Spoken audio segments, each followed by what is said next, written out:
the next thing I learned in Revelation chapter 4, in verses 3 and 5, every time we worship, and worship in the Bible is always portrayed in three elements. And by the way, all three of those elements had to be right or the worship was wrong. That's fascinating. Number one, the person. I noticed you have a lot of worship gear up here, you know. Did you know that God says that worship is wrong if the heart of the person that is offering the worship and leading the worship is not right with him? And yet, if you watch a lot of worship on the internet or on, whatever form you watch it in video form, have you ever noticed that the person that is offering it is involved, the offering, that's the music or words that they're bringing, and then the one they are giving that offering to, do you know, often it's evident that the worship leaders are not offering the music or whatever they're doing that way. They're offering it this way. We call it playing to the crowd. And they think that their job is to buzz this crowd. That's not worship. Worship is not buzzing the crowd. Worship in the Bible always has three elements. The person that is offering that worship has to be in the Spirit, totally encased in truth. That means their life, the worship leader should be the most godly, the most spiritual, the most spirit-filled person. And then they're very careful about what they're offering, especially the words. That's why the ancient hymns of the church were almost read like doctrinal essays, and the modern church worship songs often can mean almost anything. You can interchange them with everyday life and me and my girlfriend or boyfriend, instead of the one they're giving the offering to. John 4:24, God is a spirit, and those who worship him must worship him in spirit and in truth. So what happens when we worship? Well, it's when we stop normal life. Most of our lives are dominated by the physical world. Our health, the weather, our family. We need a car, we need a job, etc., etc. The Holy Scriptures that each of us hold were designed to transport our minds away from this physically dominated world.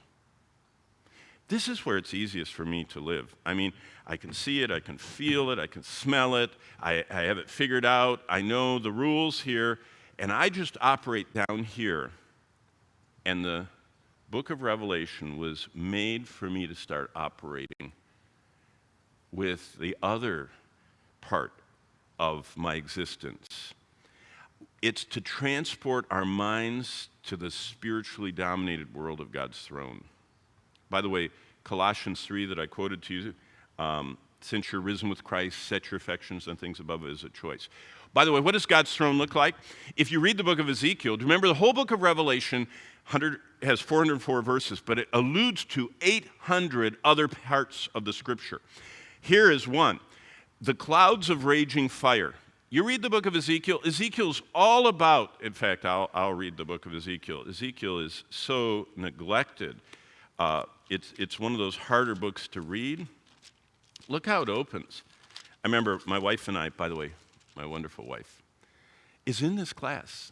Did you know my wife has taken this Revelation course 25 times? You guys are just sitting through it this time, and you think it's hard, especially those of you that got in at 2 o'clock. She's been sitting with groups of you 25 times. A lot of you come up and wait in line to ask me questions. Do you know who really knows the answer? The person that sat through all this course 25 times and actually taken notes.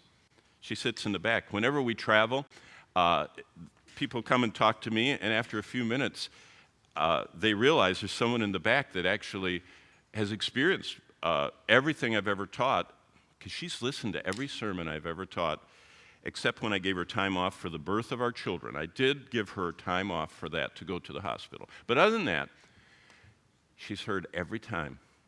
And I've taught the Bible 4,200 times. Wow. And she's heard them all. But look at what it says in Ezekiel, because the reason I said that is Bonnie reminds me, she said, don't say, as you know, in Ezekiel. Remind them by reading it. So Ezekiel chapter 1, The word of the Lord, verse 3, came to Ezekiel the priest, the son of Buzi, in the land of the Chaldeans by the river Chebar, or Kibar.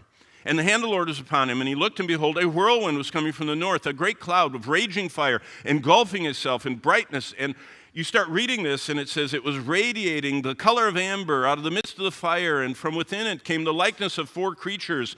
And this is what they look like. Verse 6, they had four faces, they had four wings, their legs were straight, the soles of their feet were like the soles of calves' feet.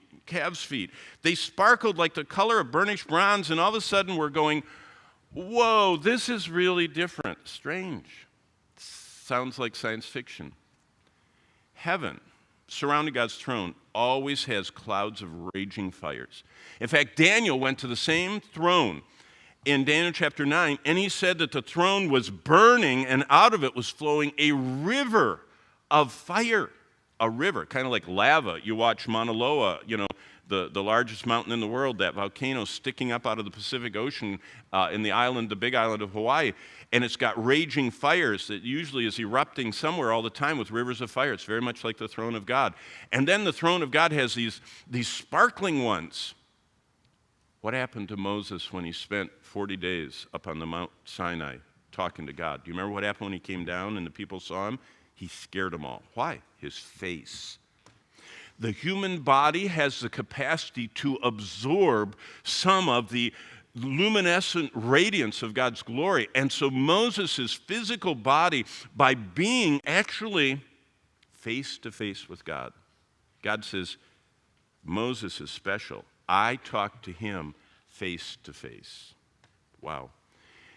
The ones that are always around God, these cherubim, glow.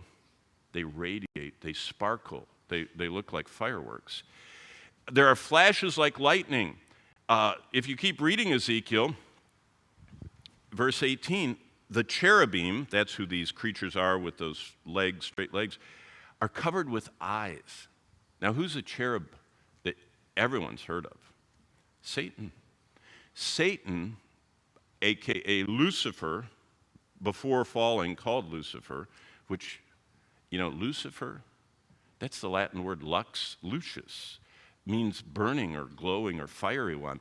But Lucifer, the son of the morning, was a cherubim. That means Lucifer, unlike the caricatures of him in comic books, that he has a pitchfork tail and wears red, tights and all that stuff, he is a cherub.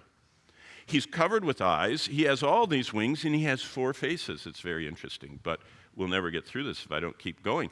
And then the throne is made of glistening crystal. It refracts the light of his glory in verse 22.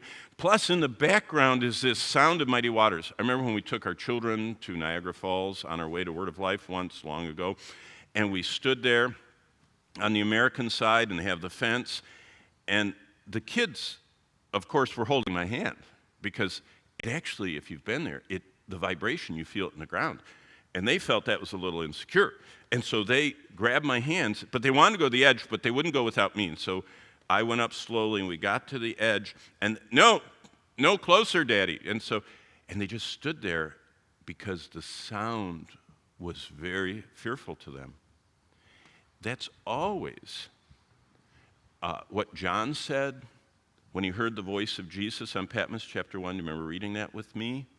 His voice was like the sound of many waters. Ezekiel, the mighty waters and the sparkling burning fire. That's where any acceptable worship arrives.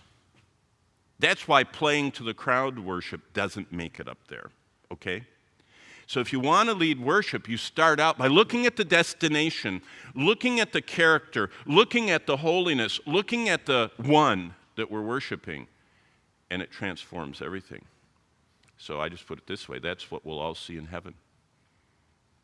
That's the atmosphere of heaven, and that's what God wants us to think about. Why does it matter?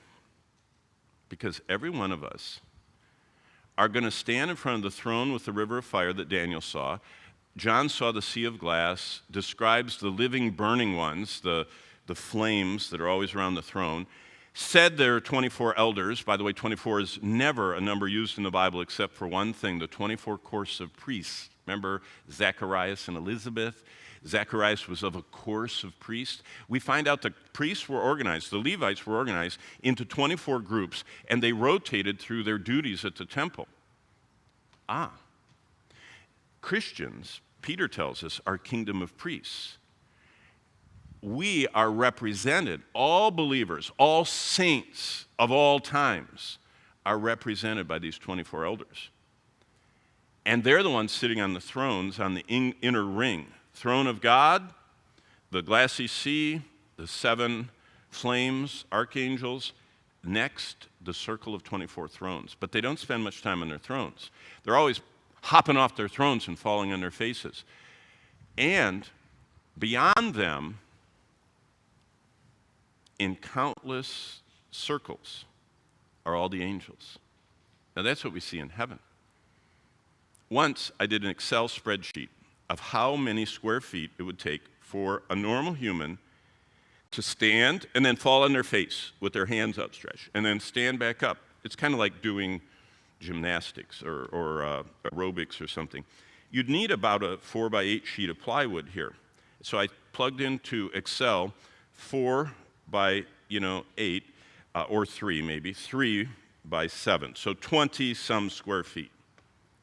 And then I put in 10,000 times 10,000. There are hundreds of millions of angels. And millions, it says thousands of thousands more were moving around. So hundreds of millions and millions, plus the big throne.